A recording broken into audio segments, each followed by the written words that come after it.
the way it works. So, all right, let's welcome in our good friend Khris Lugo from Bay Area Modern Medical Center. What's up, Lugo? How are you, man? How's it going, guys? Good. Big Gator night last night at the Tampa Sports Club Hall of Fame. The old ball coach, yes. I yes. should have had you there last night. My bad. I could have worn my helmet for him. Yeah. The old head ball coach was good, man. He had some great stories. And, of course, Thaddeus Bullard, Gator, Aaron Andrews. Yeah. So it was a fun night. Nick, fun night. I completely agree with you on the NIL in high school. And I'll give you my scientific reason. And JP's going to roll his eyes right now. But one of the jokes that we say in the Army is like these young kids who come in as recruits, like your frontal lobe is not developed. You cannot comprehend and understand the hugeness that's going on when you're getting money via NIL. In college, at least that frontal lobe is almost there, that you're starting to grasp that concept. But as a kid, you're not. You're going to have kids that are going to argue with parents that's my money. They're going to get Morgan and Morgan involved. They're going to get Jeeves Law Group involved. They're going to get sued. Like it's like Pandora's box. You're under my roof. You live by my rules. I agree with you, JP, on that. When you're in college, you're not on mom and dad's rules anymore. Go get a tattoo. Go do whatever you want, bro. You're paying your own bills then. And if you're getting NIL money, but I think that's just.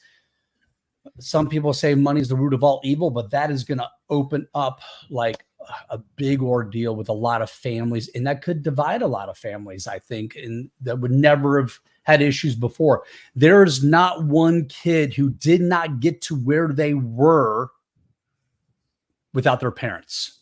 Absolutely. 100%.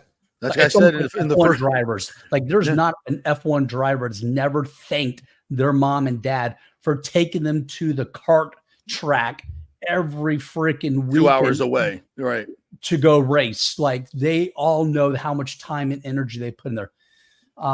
There is a specific attorney in this Tampa region whose son plays baseball. Like I've seen him at baseball games back in the day who were like yelling at his kid, but like I knew he wanted that so much for his kid.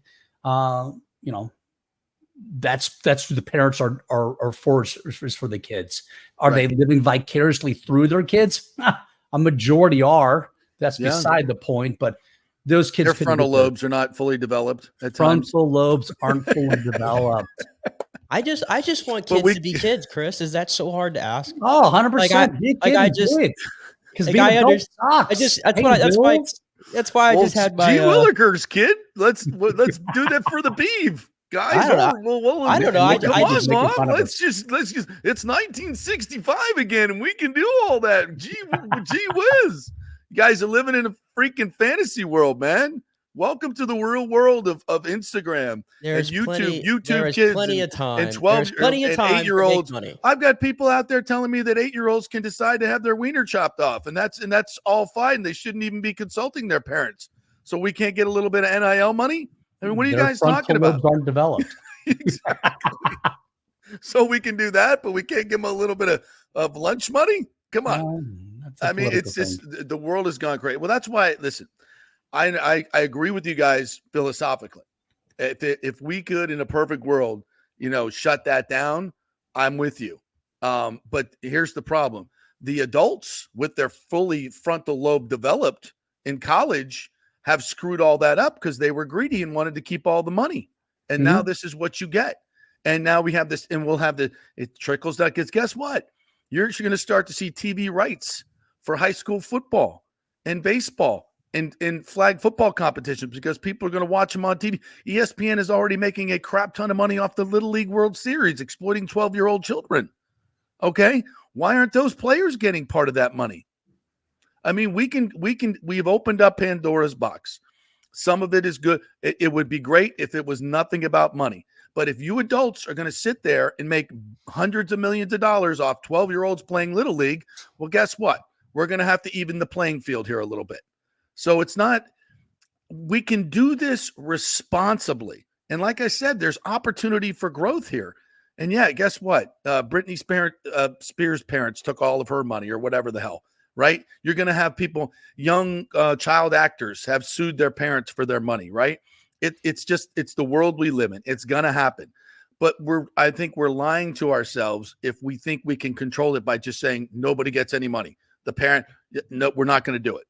I just don't think it's a real world. So instead of, putting your head in the sand, let's figure out a positive way to control this stuff so everybody benefits as much as possible. That's all I'm saying. I'm with you guys. I wish we could have that perfect, beaver cleaver world, but those days are far gone. And here we are. All right. Hey, how about this Bucks signing? Right, that's a good signing they just did today. Sterling Shepard. Yeah. I mean, if we're back at Oklahoma and Nick gets my sarcasm, changing the subject, right? 8 years, exactly.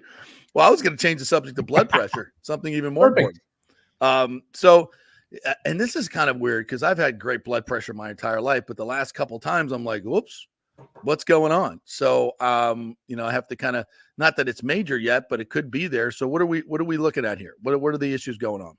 Blood pressure is key. There's also some other silent killers, but blood pressure has always been that number one, quote unquote, silent killer that no one talks about. I rarely, and maybe I'm the oddity out there, but I rarely diagnose anybody with hypertension, high blood pressure in my office. If they're coming in for a routine exam, shoot the crap, look at labs, and their blood pressure is 160 over 80, 90, I'm going to say, you know what? Go home, relax, take your blood pressure for 2 weeks. First week is both arms. Second, if both arms are pretty close numbers, second week is just one arm. When you're sitting, you're chilling, you're watching your favorite show at nighttime, because some people get nervous when they come to the office. This is why I don't wear a white coat. I don't believe in being all uppity with a white coat. But I will scope around your neck. Exactly. I don't do that either. What's a stethoscope? What is that? It's your uniform, right? Like I will sit here and talk with a patient for probably 20, 30 minutes before I even mention checking blood pressure, because people get white coat syndrome, quote unquote. They come to the office, they think they're going to get poked and prodded, and they're afraid. They've had PTSD from coming to the office before. So like, I want them to relax and just like make them laugh when they're in the office, so I can have them bring that down a couple notches. And I'll say, hey, look, blood pressure a little high side today. Go home, check it. If it's still elevated in a couple weeks, hey, let's talk about maybe diet and exercise things to lower that down. Let's talk also about maybe blood pressure meds if that doesn't work. But prove me wrong that you can't get it down with diet and exercise alone, because these drugs have side effects. Yeah. Beta blockers going to make you tired, going to give you whoop, right? Guys don't want that either. So these drugs. Is that the official medical term for that? Whoop. We call it whoop. But these drugs all have side effects. And hey, I'd rather not do that if I don't have to. I'd rather do it naturally. Yeah.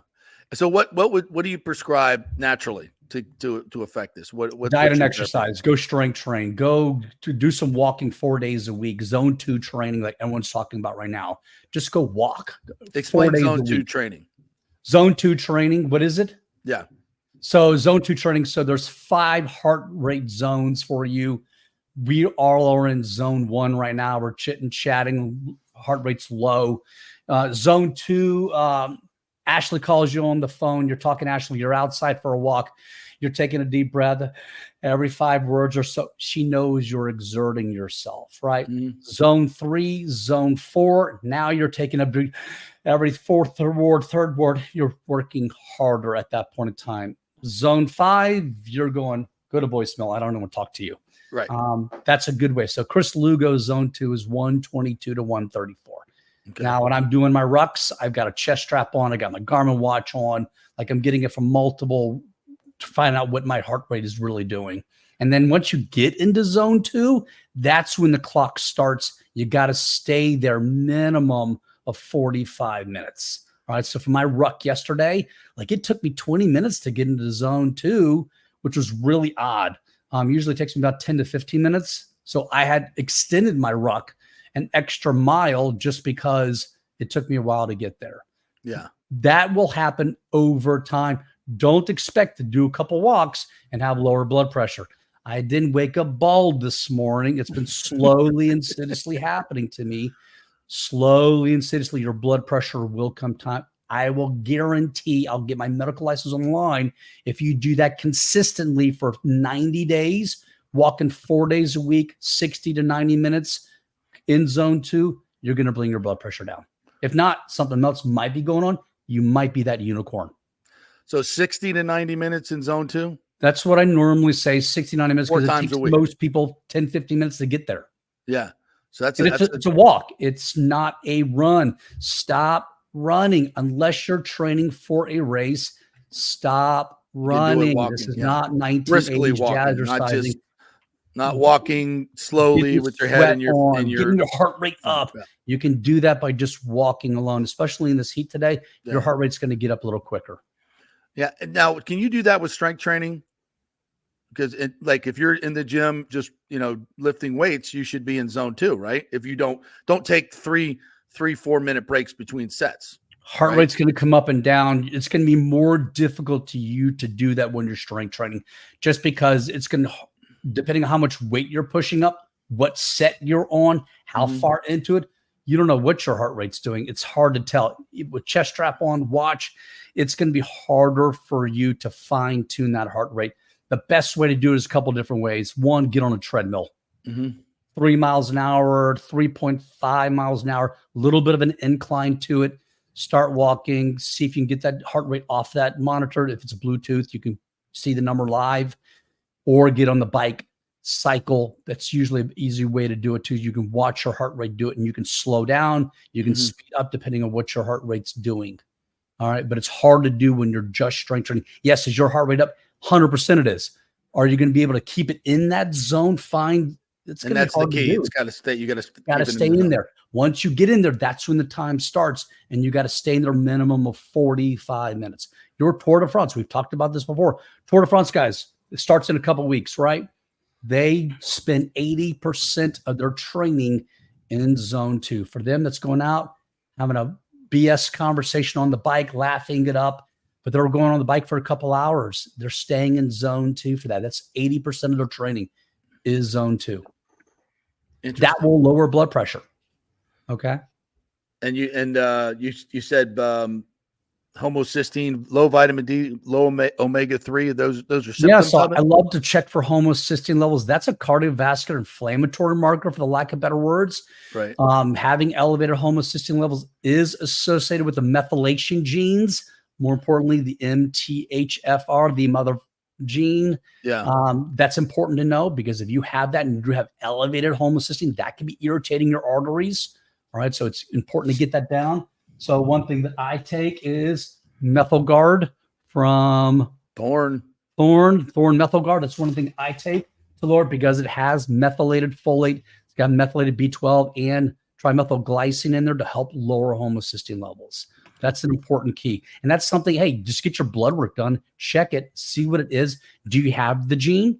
Do you not have the gene? Most people have the gene, but not everybody does. But you want to get that homocysteine levels down nice and low, below 9. And then vitamin D, that's so important. Like, vitamin D is huge. Everyone thinks, oh, it's not a big deal. We're in Florida. We don't need vitamin D. Get it enough.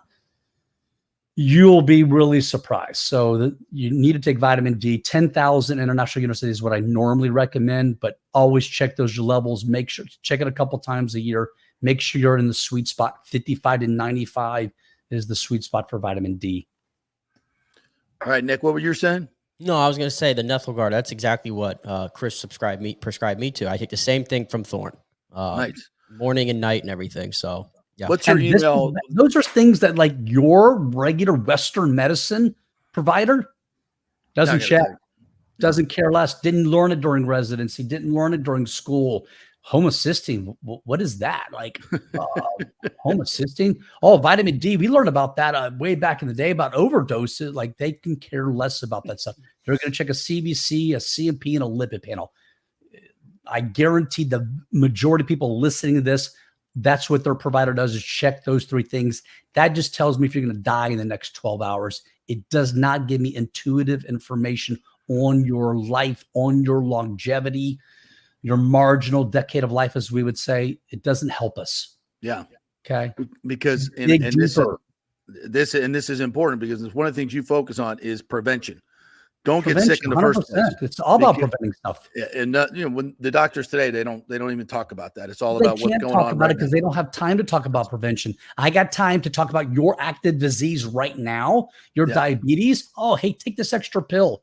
Hey, your high blood pressure. Hey, take this extra pill. See you in 3 months.